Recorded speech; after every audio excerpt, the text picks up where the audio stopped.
இந்த குரு வக்ர பயிற்சி பலன்கள்ல எந்தெந்த ராசிக்கெல்லாம் நல்லா இருக்குங்க சார்?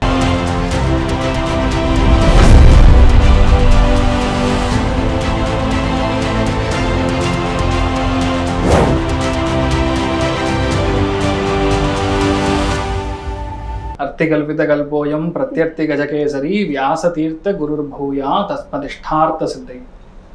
இந்த குரு வக்ரமாக மாறுறது அப்படின்னு சொல்லக்கூடிய நேரங்கள்ல பொதுவாகவே அவ்வளோ ஒரு சூப்பரான ஒரு டைமிங்னு சொல்ல முடியாது. பொதுவாக குரு வக்ரமாக மாறுகிறதுன்னா ஜாதகத்துல இயல்பாகவே ஒரு சில கிரகங்கள் வக்ரமா இருக்கணும்.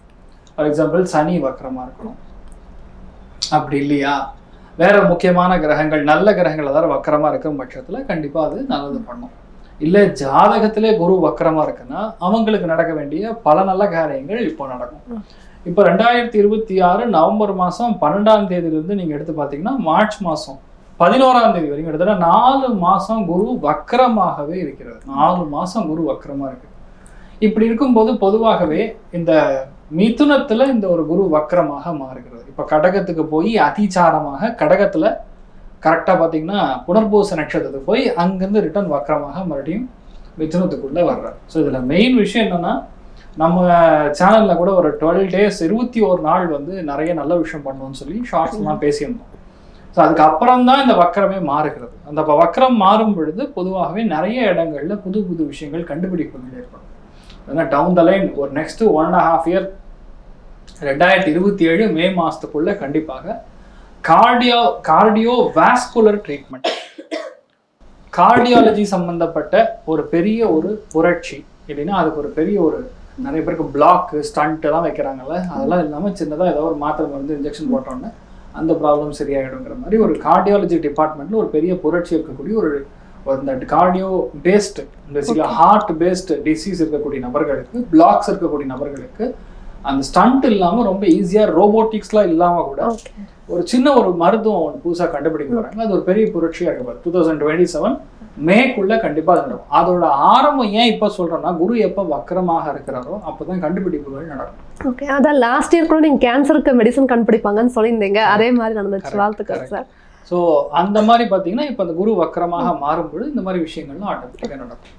ஸோ இப்போ நீங்கள் கேட்ட கேள்வி வந்து எந்தெந்த ராசிகள் குரு வக்கரமாக இருக்கும் பொழுது நல்லா இருக்கும்னு கேட்டிருந்தீங்க. ஸோ அதில் மெயினாக பார்க்கும்பொழுது இப்போ டைம் பீரியடில் துலாம், தனுசு, கும்பம் இவங்களுக்கெல்லாம் வந்து பேசிக்கலாக குரு ஒருவேளை ஜாதகத்திலே வக்கரமாக இருந்தது அப்படிங்கிற பட்சத்தில் 100% நன்மைகள் மட்டுமே செய்யும். பல நாளாக கல்யாணம் ஆகலை, பல நாளாக குழந்தை பிறக்கலை, பல நாளாக பிரச்சனை, அந்த பல நாளாக விஷயங்கள்லாம் டக்குன்னு ஒரு 3-4 மாதத்தில் நடந்துருமான்னா 100% நடக்கும். ஒரு பெரிய அரசியல் தலைவர் தமிழ்நாட்டில் பேர் சொன்னால் சொல்லக்கூடிய தலைவர் எம்எல்ஏ ஆகி ஜஸ்ட் ஒரு 6 மாதத்தில் அவர் வந்து சீஃப் மினிஸ்டர் ஆகிட்டார். அந்த அளவுக்கு ஒரு ஸ்தான பிராப்தம் இருக்குன்னா ஜாதகத்தில் வக்கரமாக இருக்கக்கூடிய கிரகங்கள் பொதுவாகவே ரொம்ப பெரிய அளவுக்கு ஒரு என்ன சொல்றது ஒரு ஸ்ட்ரென்த் இருக்கக்கூடிய ஸ்தானம். ஸோ அப்படி பார்க்குறச்சே நம்மளுடைய இப்போ டைம் பீரியடில் குரு வக்கரமாக மாறுவது மிகப்பெரிய நல்ல விஷயங்களை பண்ணும். இயல்பாகவே ஜாதகத்தில் மினிமம் ஒரு கிரகம் வக்கரமாக இருக்கணும். எங்கே இருக்கணும் அந்த கிரகமாக வக்கரமாக இருக்கிறது எந்த இடத்துல இருக்கணும்னு பார்த்தோம்னா மெயினாக ஒன்று உங்களுக்கு மிதுனத்திலே இருக்கணும், இல்லையா கும்பத்தில் இருக்கணும், இல்லை தனுசுல் இருக்கணும், அப்படியே துலாத்தில் இருக்கணும். இப்படி இருந்ததுன்னா கண்டிப்பாக நல்லது பண்ணும். ஒருவேளை இதே இடத்துல சனியாக வக்கரமாக இருந்ததுன்னா சனி ஒருவேளை ஜாதகத்திலே சுய ஜாதகத்திலே வக்கரமாக இருந்ததுன்னா கூட 100% நல்லது பண்ணும்.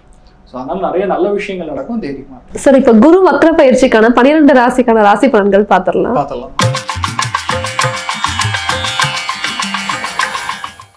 துலா ராசிக்கான பலன்கள் சொல்லுங்க சார்.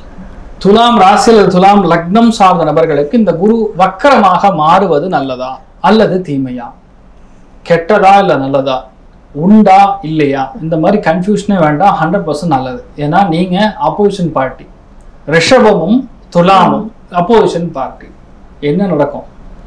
ஒரு நண்பராக இருக்கக்கூடிய நபரை திருமணம் பண்ணக்கூடிய வாய்ப்புகள். எந்த நண்பரை ரொம்ப நாளா வந்து நீங்க பேசிட்டு இருக்கீங்களோ அதே நண்பர் உங்ககிட்ட வந்து நம்ம கல்யாணம் பண்ணிக்கலாமான்னு கேட்டு ஓகேன்னு சொல்லக்கூடிய ஸ்தானம். நிறைய பேருக்கு வெளியூர் போகணும்னு ட்ரை பண்ணிட்டே இருப்பீங்க. இந்தா வரும் அந்த வரும்னு நினைச்சிருப்போம், இப்போ நடக்கும். அதனால வெளியூர் போகக்கூடிய ஒரு ஸ்தானம்.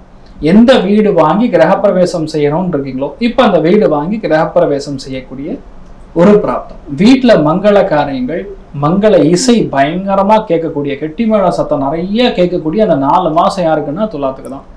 அந்த அளவுக்கு திவ்யமா இருக்கு. உங்களுக்கும் உங்க வீட்டுல பெரியவங்களுக்கும் ஒரே சண்டை, இல்லைன்னா உங்க அண்ணன் தம்பிகளுக்கும் உங்களுக்கும் இருக்கக்கூடிய சண்டை, அப்பாவுக்கும் உங்களுக்கும் இருக்கக்கூடிய சண்டை, இல்ல முன்னோர்கள் சம்பந்தப்பட்ட சமாச்சாரத்தில் இருக்கக்கூடிய கேள்விக்குறியான நில புலன்கள் கேஸ் ஏதாவது ஓடிட்டு இருந்தா கூட இந்த எல்லா விஷயமும், இந்த சமஸ்தமும் க்ளோஸ் ஆகிடும், பிரச்சனை முடிஞ்சிடும்.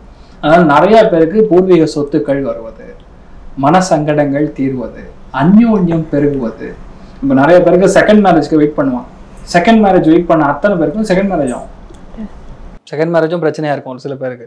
அவங்களுக்கு தேர்ட் மேரேஜ் ஆகும். 9ஆம் பாவம்னா செகண்ட் மேரேஜ். அதனால கண்டிப்பா மேரேஜ் ஆகக்கூடிய பிராப்தம் அந்யோன்யங்களை நிறைய கொடுக்கும். நிறைய பேருக்கு இடமாற்றம் கண்டிப்பா கொடுக்கும். அந்த இடமாற்றம்ங்கிறது வேற ஊருக்கு போற மாதிரி வரும். பட் ஸ்டில் அது நல்லது. உங்களுக்கு எந்த முடிவு அந்த டைம் பீரியட்ல நீங்க எடுக்கிறீங்களோ அந்த டைம்ல முடிவுகள் 100% பாசிட்டிவா இருக்கும். ஜாதகத்துல மினிமம் ஒரு கிரகமாறு வக்கரமா இருக்கணும். அப்படி இருந்ததுன்னா அடிச்சா வர்ற ஆர்டருங்கிற மாதிரி லக்குன்னா லக்கு பிச்சுக்கும். அதாவது மச்சான்னா சின்ன மச்சம்லாம் இல்லை, இந்த அத்தா சண்டி இத்தா தண்டி மச்சாங்கிற மாதிரி அந்த அளவுக்கு நல்லது நடக்கும். இப்ப டைம் பீரியட் நீங்க ட்ரை பண்ணீங்கன்னா போதும், அந்த அளவுக்கு நல்லா இருக்கு. அமோகமான ஒரு டைம் பீரியடு. நிறைய பேருக்கு ஃபாரின் ஆப்பர்ச்சுனிட்டி, விசா கிளியர் ஆகுறது, பாஸ்போர்ட் கிளியர் ஆகுறது, எல்லாமே நம்ம என்ன நினைக்கிறோமோ அதையோட 10 மடங்கு நல்லது கொடுக்கக்கூடிய ஒரு அருமையான ஸ்தானம். அதனால துலாம் ராசி நண்பர்களை பொறுத்த வரைக்கும் எந்த விஷயத்துல நீங்க கவனமா இருக்கணும் அப்படின்னு பாத்தீங்கன்னா, இடுப்பு குட்டம் ஆசனவாயு சம்பந்தப்பட்ட பகுதிகளில் சின்ன சின்ன பிரச்சனைகள் வந்து ஓயும். ஒரு சில பேருக்கு குழந்தை பிராப்தம் ஏற்படும், அது தெய்வ குழந்தையா இருக்கும். அதனால நல்லபடியா வச்சு காப்பாத்துங்க, சூப்பரா இருக்கும். ஸோ ஓராள பார்க்கும்பொழுது சந்தோஷமும் பொருளாதார ஏற்றமும் 90% நல்லா இருக்கிறது. சிம்பிளா சொன்னா ஒரு பரிகாரம் சொல்லணும். நரசிம்மரை பிடிச்சிங்க. வியாழக்கிழமை அன்னைக்கு காத்தால நரசிம்மர் காலைல 6 to 7 மணிக்குள்ள அந்த நரசிம்மருக்கு போய் ஒரு நெய் அல்லது தேன், இது ரெண்டும் கலந்து கொடுத்தாலும் பரவாயில்ல, அது அபிஷேகத்துக்காக போய் கொடுத்துட்டு வருவது மிகப்பெரிய மாற்றத்தை கொடுக்கும். பயங்கரமான லக்க ஃபேவர் பண்ணி கொடுக்கக்கூடிய ஒரு ஸ்தானம் கண்டிப்பா இருக்கு. சர்வே ஜனா சுகினோ பவந்து, சமஸ்த சன்மங்களானி பவந்த்ரோண குண்வந்து ததாஸ்து. நன்றி, வணக்கம்.